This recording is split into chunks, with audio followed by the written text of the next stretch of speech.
Hi there, my name is Solomon David and welcome back to another episode on how to play the violin in 15 easy lessons. If you've not checked out my book, The Comprehensive Violin Method, which I have written to coincide with this free violin course.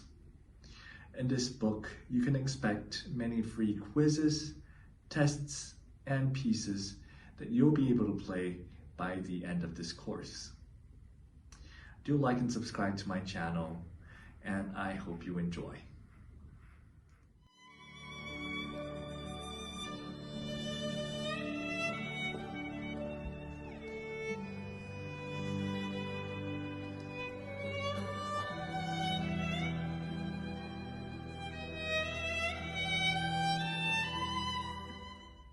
Hi there and welcome to chapter 2 today, where we will learn how to hold the violin and the violin's bow. Before we get started, do take out your violin once again so you can use it as reference and try it out while I go through the steps. Okay, so the very first thing that we're going to learn is the resting position. So if you've ever wondered how you're going to hold your violin when you're not playing it, or when you're just standing around during class and don't want to put your violin back in the case. To learn the resting position, you just need to follow 2 easy steps. The first step is you want to take your right arm and cross over the violin and grab it by its body. Once you've done so, you're going to notice that it's tucked nicely under your right arm and kind of look like you're cradling a baby. Of course, once you've done so, you might notice that the violin's still pretty flimsy, yeah? So you want to take your left arm as the second step and grab the violin's neck. So this provides additional support when you hold your violin in its resting position. So let's rewind a bit one more time. Your right arm is going to cross over to hold the violin's body, and the left arm can follow after and hold the violin by its neck to provide additional support. So one pro tip that you want to have is that when you achieve any position or hold playing, you want to make sure that you have good posture. So do stand up in an upright and straight posture, as this helps develop a discipline in achieving good posture, not just for your aesthetics, but also in the long term. It will help you with the projection of your violin sound. Okay, so the question is, how are you going to go from the resting position to the playing position? So now you want to play the violin, you're going to have to maneuver your hands once again. So the first step you want to do when you move from the resting position to the playing position is you want to take your left hand, that's grabbing the violin's neck, and place it on your shoulder. Notice how I use my right hand to support it a little bit. So again, you're going to want to bring it up from the resting position and place it on your shoulder. Okay, once you've done so, you're going to want to use your chin and place it on the chin rest. So once you've placed your chin on the chin rest, 2 body parts are working hand in hand to keep your violin nice and straight, which is your left hand, which is still at the neck of the violin, and your chin, which is placed at the chin rest, like so. One thing you want to notice is when you hold your violin, you don't have to bring it up too high, but you also don't want to have it slouched like this.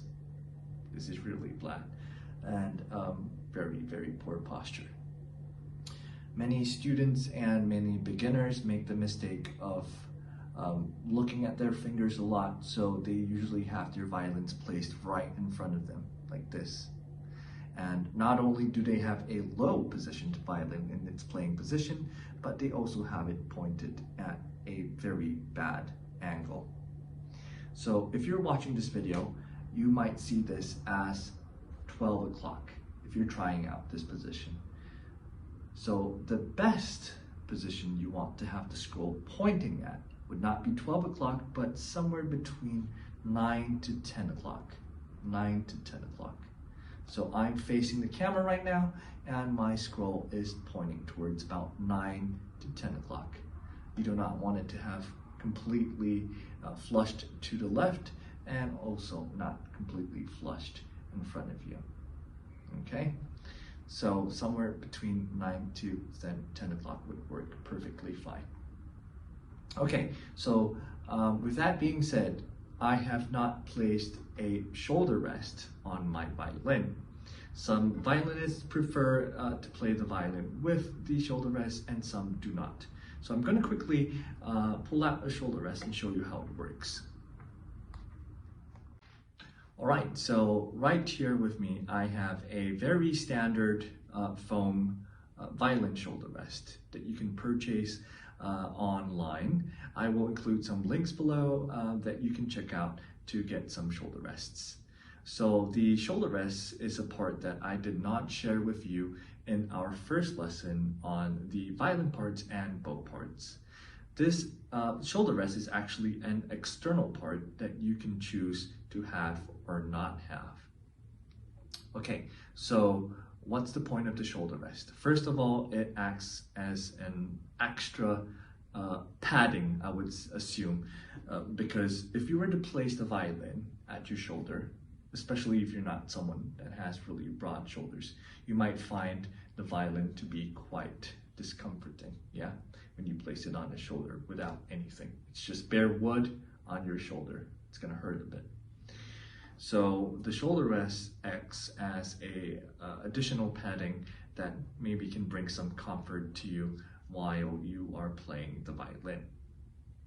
Okay, let's take a look on how we can place the shoulder rest on your violin. So the first thing you want to identify is the thick and thin part of the shoulder rest. If you look closely at the shoulder rest, you will notice that one side is thicker than the other. So again, you're going to notice that one side or one end of the shoulder rest is going to be thicker than the other end. So the thicker side is the side that it's going to go right below the chin rest. So if your chin rest is over here, the thick side is going to be under the chin rest. And then the thin side will be the opposite. Okay, but how are you going to place it on? That's the question. If you flip the shoulder rest over, it should have like these mini claw-like thingies, yeah? So it's what's gonna latch on to the side of the violin's body. So let me show you slowly how I put on my shoulder rest. So again, with the help of the left hand on the violin's neck, you're gonna wanna bring the violin up and face the back towards you. Latching on the first part, the thick side, under the chin rest, you can just place it on top the violin, hooked just like this. So now you can see it's hooked, right? Okay, now the thin side, you're gonna want to slide it on. So don't try to stretch the shoulder rest.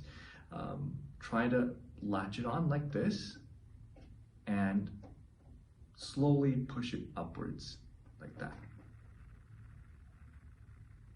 Okay, there. So again, if I do in slow-mo, it was off, and you want to go from the bottom and slide it in like this.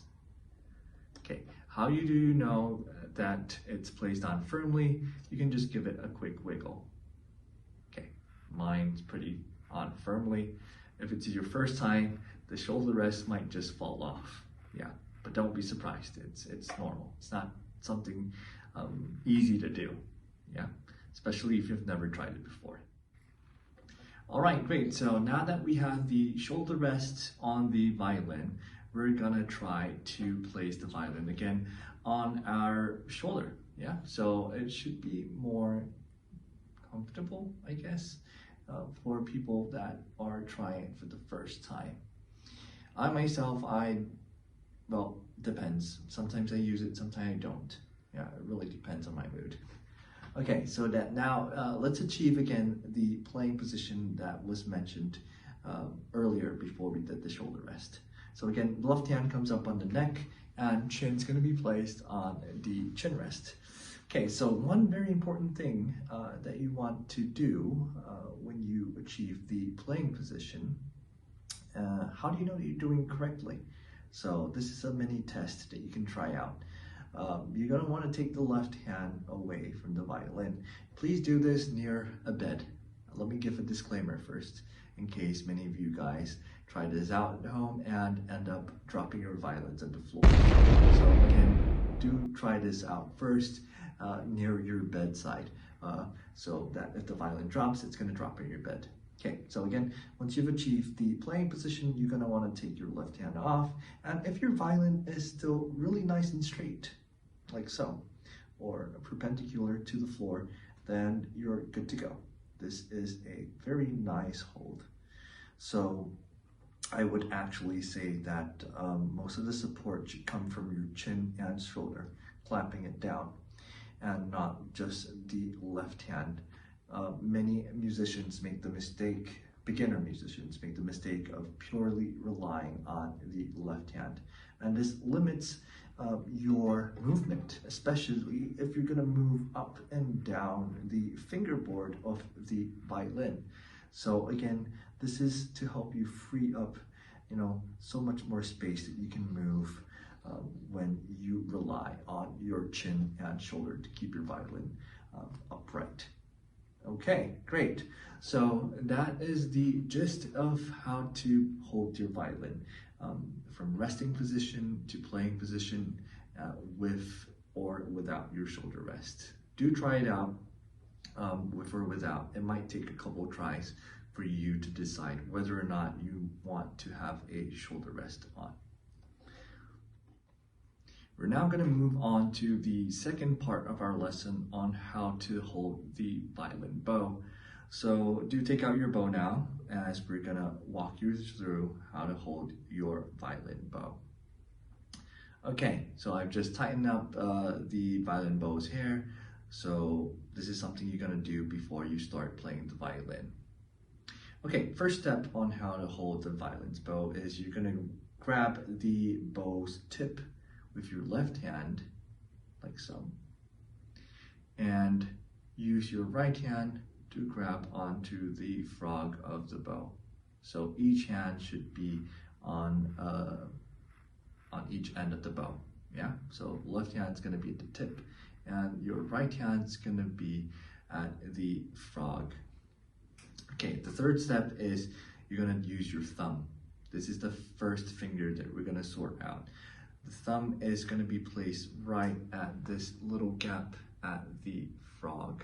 If you can see this little gap, you just want to stick your thumb right inside that little gap. Great.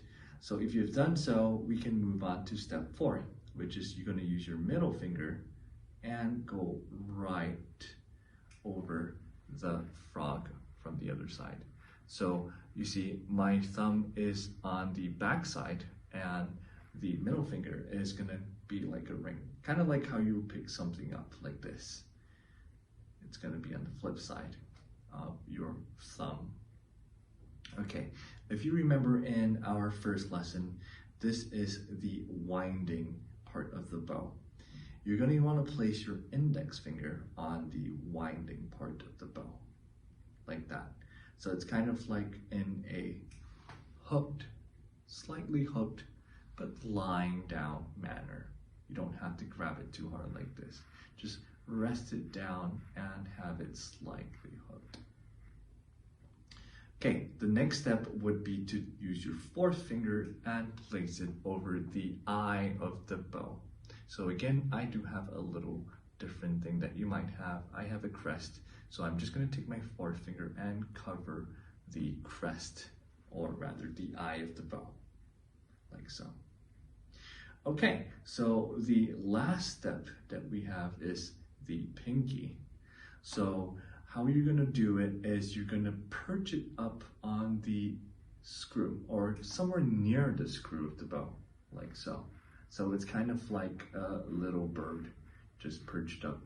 So a lot of beginners, you're going to find it tricky to keep all your fingers in place. Sometimes, I have students falling off like that while they bow the violin. Their pinky starts to fold, and the rest of the fingers and they end up sometimes even holding it like a baseball bat. So make sure that you want to keep these fingers in place, but at the same time it has to be relaxed because you do not want to lock it or grab it too hard. An exercise that I usually get my students to do after achieving this position is the windshield wiper exercise, which I'm going to show you right now. Okay, so since you've already have the bow hold in place, you're going to want to stick it right out in front of you, like so. And you're going to want to move the bow 180 degrees, kind of like how the wipers on a car windshield would go, from left to right and right to left. So one thing you want to notice is if you're doing this, you can't quite see your fingers, right? So a good pro tip would be to do it in front of a mirror so you can see if your fingers are still in place. So if you were to move and then you find that you're starting to slip like that, it means you're not maintaining the correct bow hold. So again, you achieve the bow hold and stick your hand out and move 180 degrees. Okay, great. So this is a very good exercise that you can try. And with that, we have come to the end of the second lesson and second chapter on the violin hold and the bow hold. Do check out the step-by-step guide that I've included in my book, The Comprehensive Violin Method, that you can follow once again if you're trying it out on your own. I hope you enjoy, and I'll see you in the next one.